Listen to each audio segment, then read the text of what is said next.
the sea wall, the sea brows,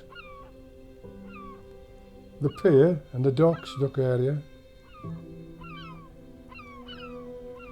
But that's what makes it for me. You get sunsets over there, they're fantastic, sunsets. I was born 1934 and I grew up at Sea Brows. 1929, grew up in Kirkby Street. I've mixed with all sorts, you know, and yet I prefer here. It was a lovely town when we were kids. Well, I thought I wouldn't leave it, obviously. I was born in 6 Bank Lane, Nelson Street, in 1931.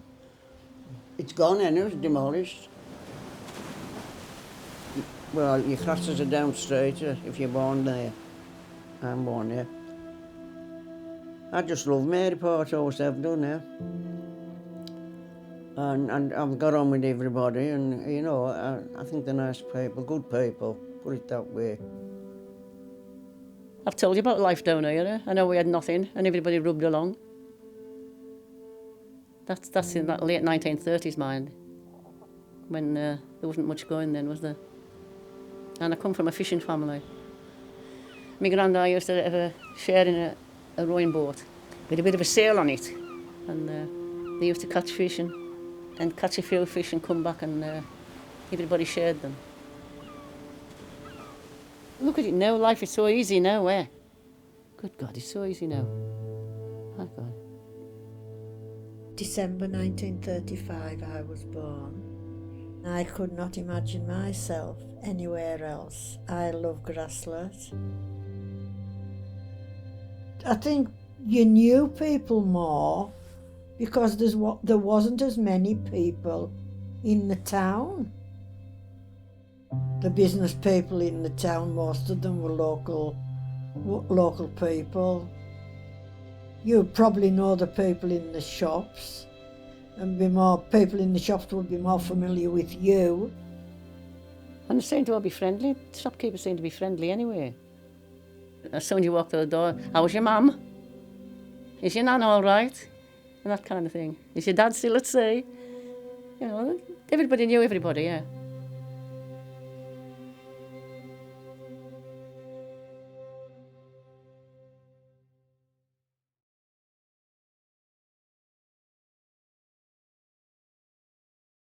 Well, you're going to have to... There was the Golden Line to start with. There was nothing else that I can remember. There was the Golden Line first. And then pot shop, that was on corner of Chip and Brow. And then you come over the road from there? To Carlton Cinema. Carlton Cinema. Cinema? Oh, laugh and scratch, I told you that, eh? Laugh for a night and scratch for a week. That was the Carlton. Well, it was the Carlton and the Empire, but the Carlton was more modern than the Empire, you know. And I think the Carlton used to cater for the younger set. Well, Graves owned both of them.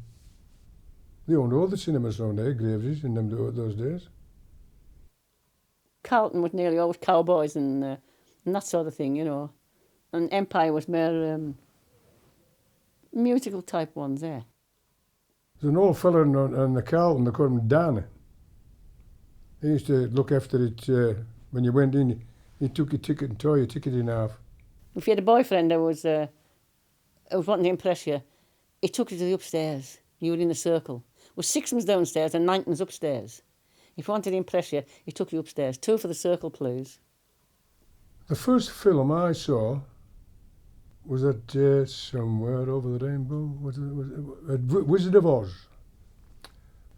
The Wizard of Oz. That's the first film I saw.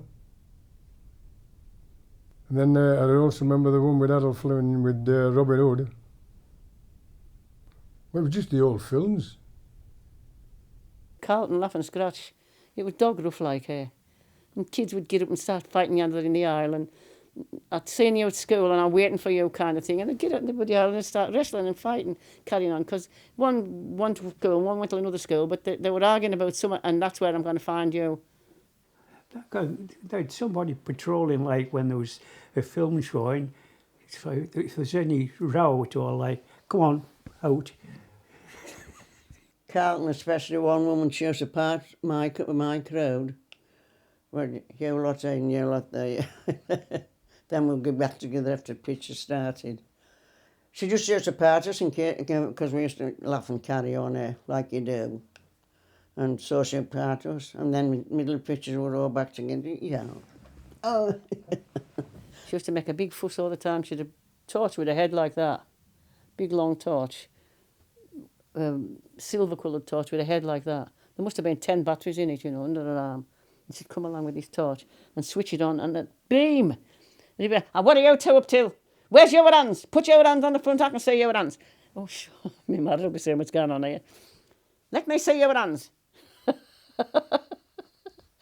And everybody's gone, who is it? What's she talking about? Who's she talking about? And then they're standing up and looking around and like, who is it? Whose lad's that? Who's that lad's in trouble? Can you imagine this going on?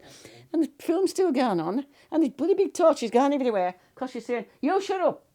You shut up and know it's not to do with you, am I? And torch is going on everywhere, you know. And everybody wants to know, whose lad is that? And where's his hand? It's in a bra, isn't it? And those kind of thing. And she'd do it all the time, 5, 6, 10 times a night with this bloody big long torch. Lil Hayton, she was. She lived in Highstreet, didn't she, Lil? Yeah. And if she could get the name, she'd shout it out loud. And that was it for a town like ours, you know. I heard about your lad last night up in Carlton there. I bothering this lass. I know, I heard about it. You want to have a word with your lad? This is exactly how it was here.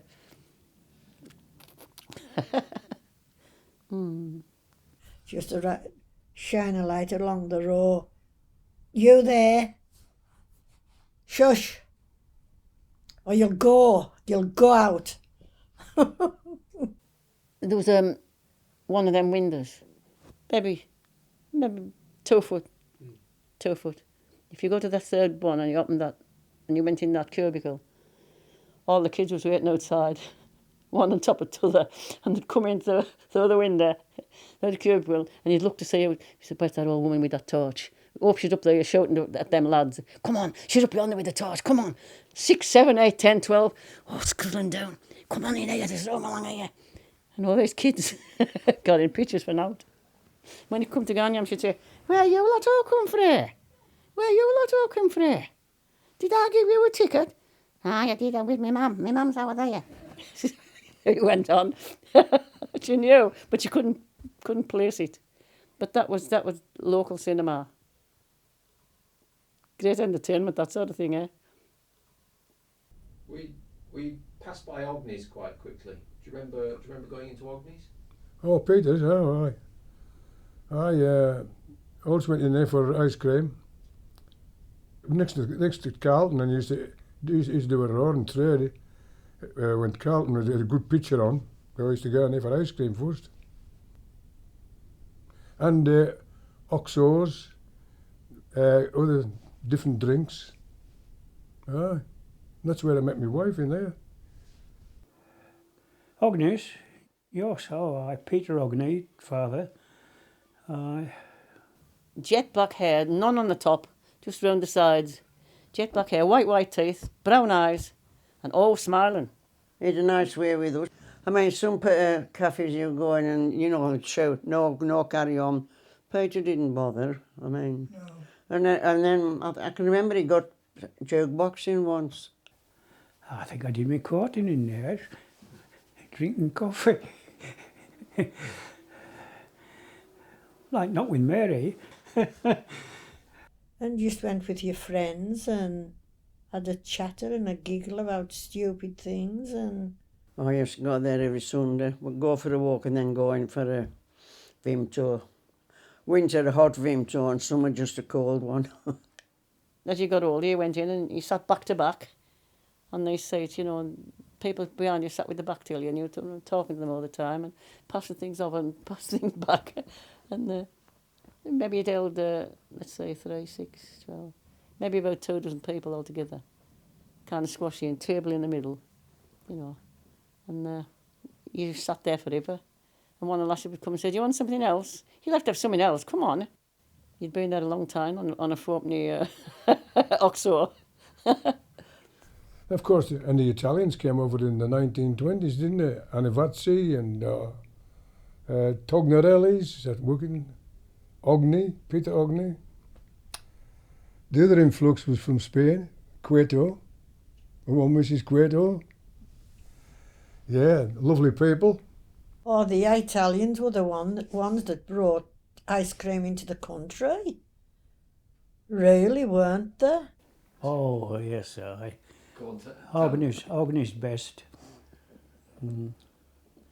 But when war was declared, and then Italy joined the Germans, fighting us, Ogni's window was put in. Right. But he was interned during the war, and they sent him to Isle of Man, Peter Ogni. Right. And then I was Italian, yeah.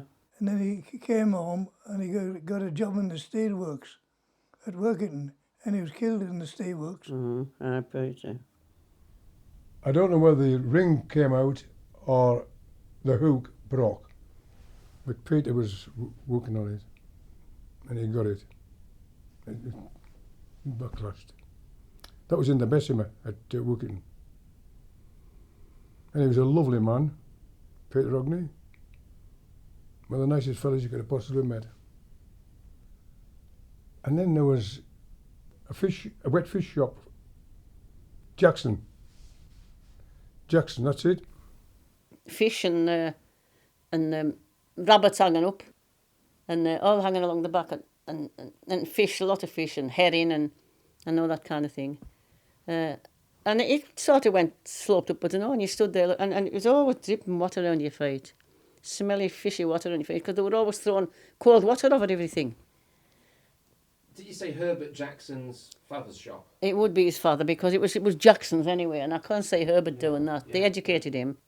But he took over the shop from He his did, father? yeah, he did, aye. And slowly but surely he changed it. Changed it more to a grocer's shop than any other kind of shop. He dropped all the fish and fowl, fish and fowl it was then, eh? Herbert Jackson. And Mary. Yeah, Mary, she was a nice person. School teacher she'd been. Yeah. Everybody liked Mary. She was accepted kind of thing. You never seen her in the shop, Mary. She seemed to be a very, very quiet person. But he was always pleasant in the shop. He had a bit of say in the town. He wrote 2 or 3 books about Maryport and that kind of thing. But he never mixed with anybody, you know. And he had them old funny old pants on, you know. Okay. +4s with the socks up to his knees, the big crisscrosses on them, and big broad shoes, and coming and going hot. He just didn't fit in. They were a quiet couple that got their pleasure out of photographs and writing about Maryport, you know, which you're finding the benefit of now.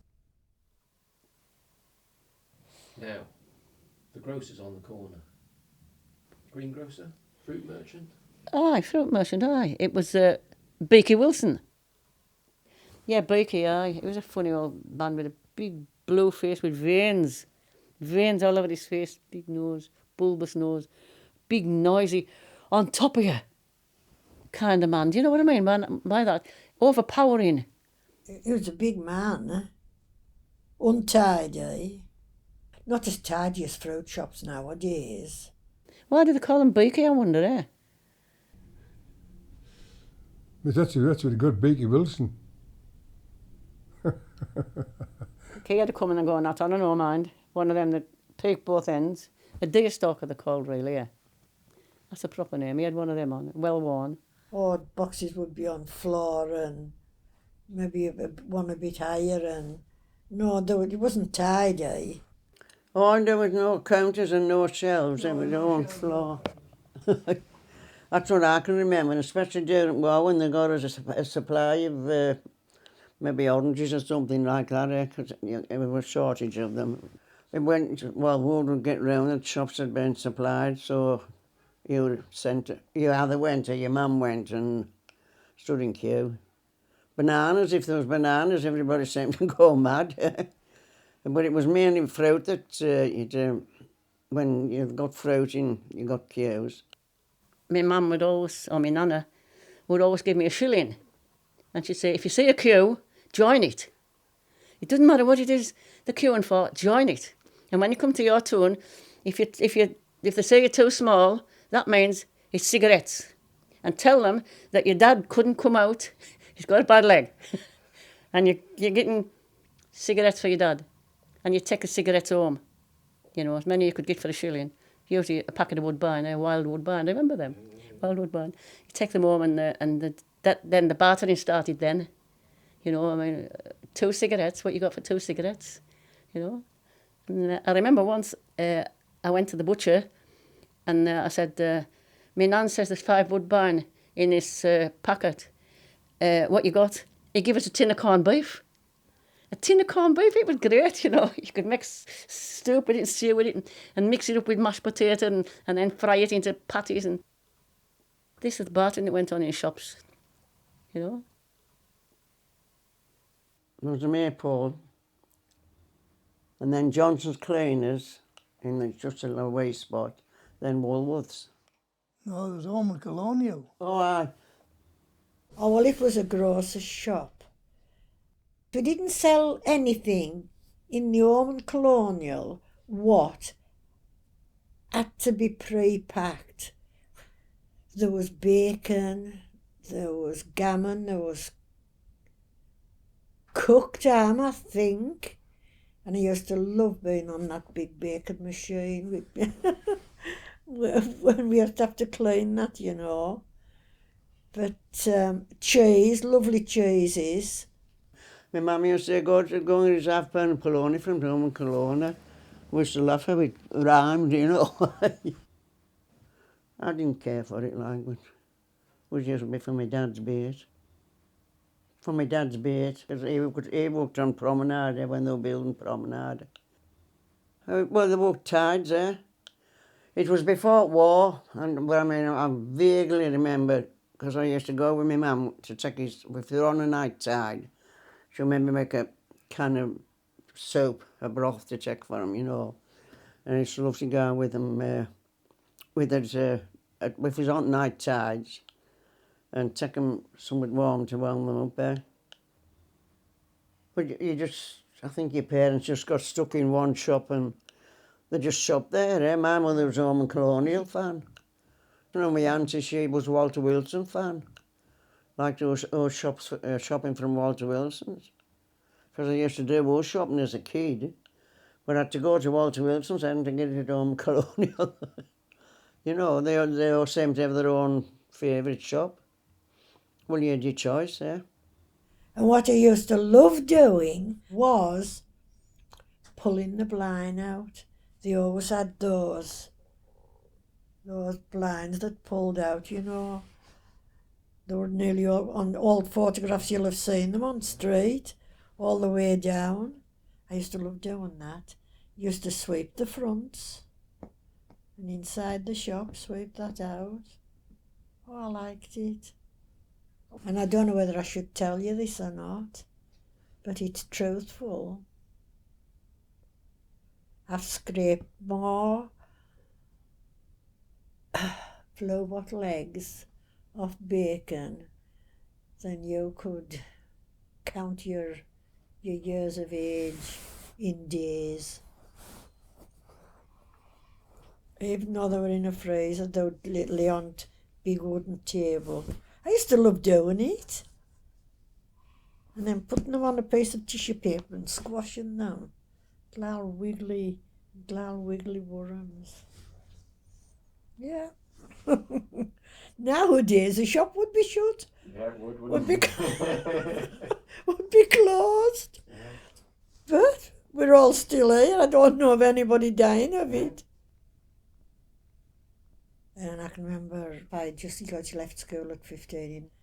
And my first job was in Woolworths, which my cousin got for me, Elizabeth, because she worked in the offices. And so she got me this job in Woolworths, which I liked.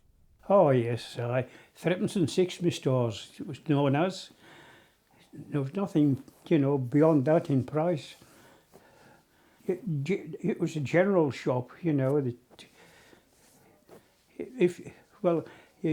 you needed something, you had to say, go to Woolies. Woolworths threepence and sixpenny store, yeah. And all the lasses standing on boxes at the back of the counter.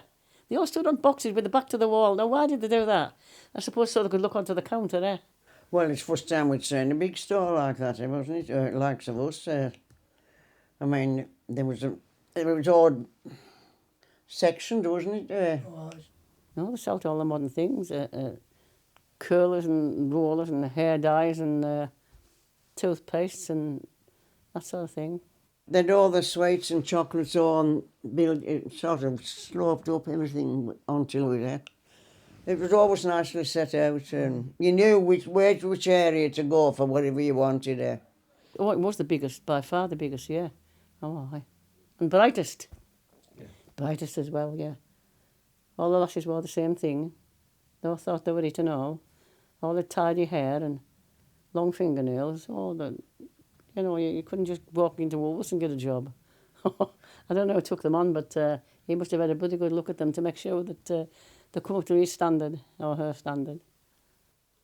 We had a big photograph taken on the roof at Woolworths.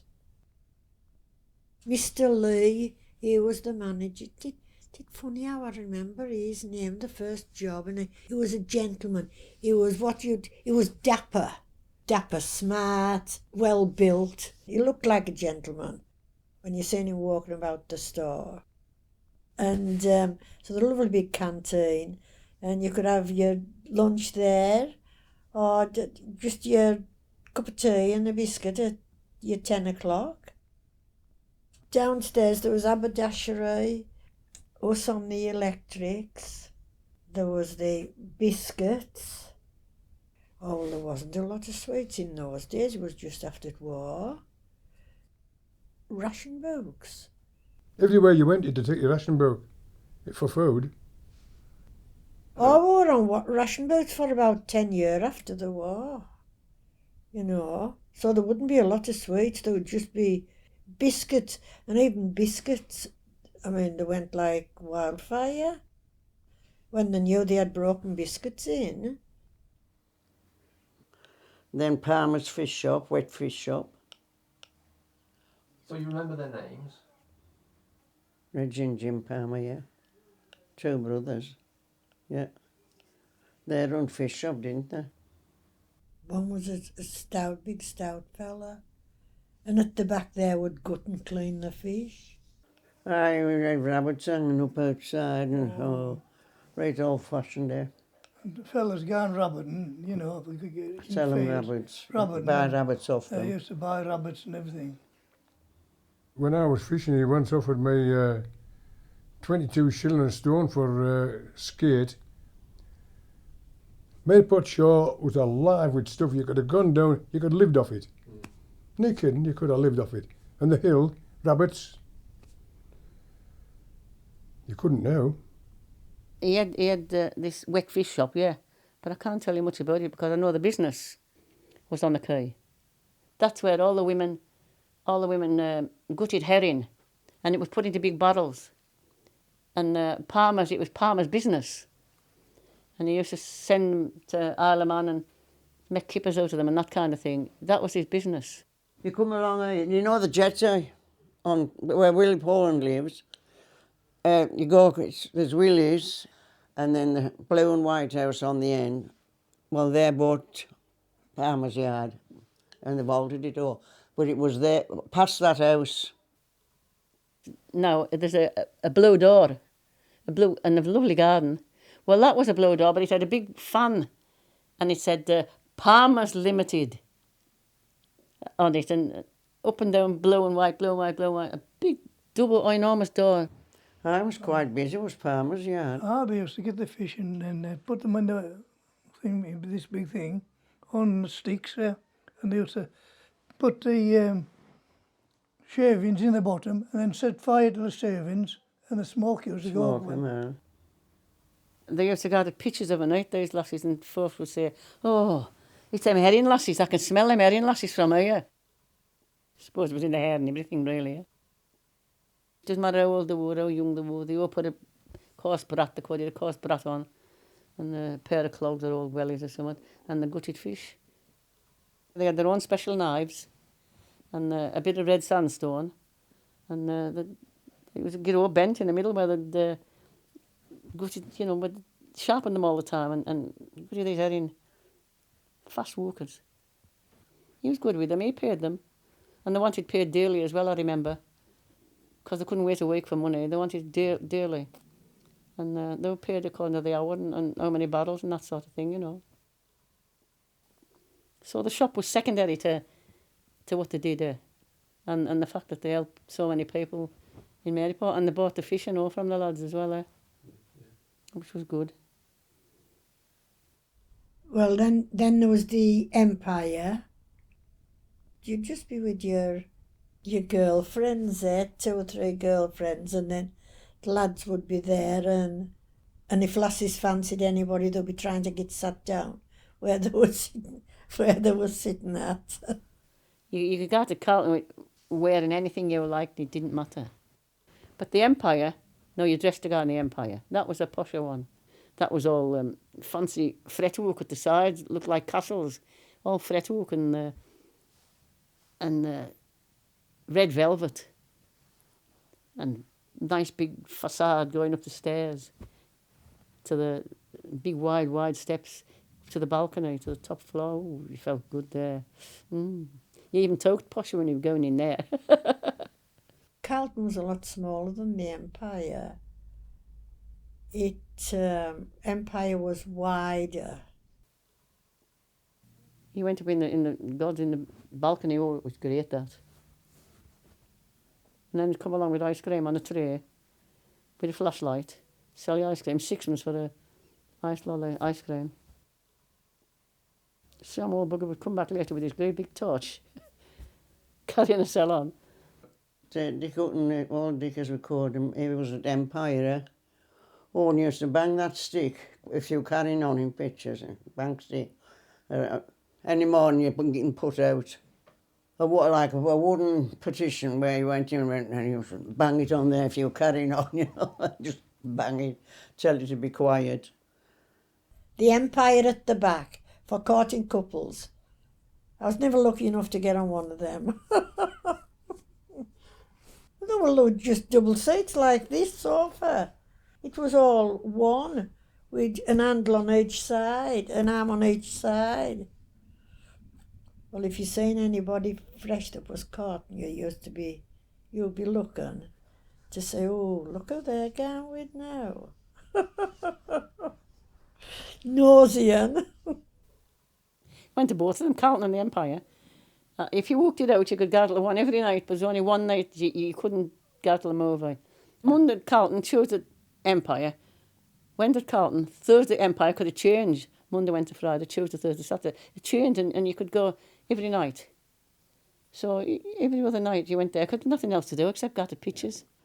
You could go to the first house and then we'd come out or go to the second house or something good on there, you know, if you had money. You went to everything like that because it was entertainment, eh? There was only the radio, other than that there wasn't any entertainment. Oh, Jeanette MacDonald and Nelson Edder, you know, I can remember them. Of course, my father and mother used to go to them and all. I mean, they went to pictures at the Athenaeum, they called it, in Highstreet. But Jeanette, my father and mother used to say, when I was born, they'd been to Athenaeum, and Jeanette MacDonald and Nelson Eddy were on. And that's where my name's supposed, because I didn't know what to call it. Oh, we just called Jeanette. So that's the crack they used to tell us there. Whether they were kidding us or what, I don't know. Yeah. I just took it to me right, yeah. And then Crone's, that was a gents shop. And, well, boys' clothes. Crone's. Why, that was gentlemen's outfitters. Were you a gentleman? Did you ever get to go? Oh, yes, I used to buy my tackle there. Oh, there was a good shop. It was a good shop, that. So it was a classy, it was just a man's shop, but it was a classy man's shop. My brothers, younger, William and Thomas, my mother always bought their clothes at Southset. Well, kids, at there. Well, you've had one or two things at Crone's, hadn't you? Oh, aye. Yes, I used to go to Aye, it. It was a kind of a class shop, you know. It was a nice shop. It was a nice shop. fellow, Wilf Brinicombe, wasn't it? Oh, It was a nice bloke. Crone's. Wilf Brinicombe, they called him. I think his wife was a Crone, I'm not sure. Very smart man. Very smart. Oh, he was always very smart. He played piano, didn't he, for amateurs? Something like that, aye. He had a lot to do with Maryport amateurs and all. Wilf, I'm nearly sure he organised it. He played the piano and I'm nearly sure he conducted orchestra. Oh, a bit of orchestra, yeah. And there were local singers. Frank Williamson was always the tenor, the singer, and Raby Boyd was always the female singer. They were great singers there. Oh, I wouldn't have missed amateurs. Every year they put a show on there. Rosemary, they've done. Desert Song, I always remember Desert Song. I loved it, yeah. And they put it on for a full week and it was always full. Oh, aye. And it was always held in the Empire Cinema. Good use out of the book. You don't have a programme or anything from one of the performances, do you? No, I haven't. No. I couldn't afford one. Crone's, that was below the Empire, eh? And then, there was Lipton's. And then you went to Harrison's shoe shop. And then there was Craig's on bottom of Senhouse Street. They sold everything, Craig's. Martin's dress shop. And then you went downstairs for toys and your wallpaper and pen to send that. They sold clothes, sold household towels and all such as that, sold everything, Craig's. And it was quite a big shop. They had, I wouldn't say they had elaborate clothes and that. Maybe jumpers and cardigans, and I think you'd maybe have even got shoes there, but you wouldn't have gone in for anything special, but it was a good run-of-the-mill shop. Oh, I can picture him. He was a tall and good-looking guy, and Evelyn they called her. I was born 34 and I was at school 39 and I got my school clothes there. So I was there quite a long while, was Evelyn. Aye, her husband, yeah. She mainly run it. Sometimes he was there, sometimes he wasn't there, but she mainly run the shop. And you got to Evelyn Craig and offer her some clothing coupons instead of money. You could barter with Evelyn any time. You could use them like cigarettes. They were two of the big things. It was a popular shop when I was a kid. The old shop had never been done up, and you could smell damp and must as you walked through, but you could with most of them, tell you the truth. It smelled musty and damp. There you go.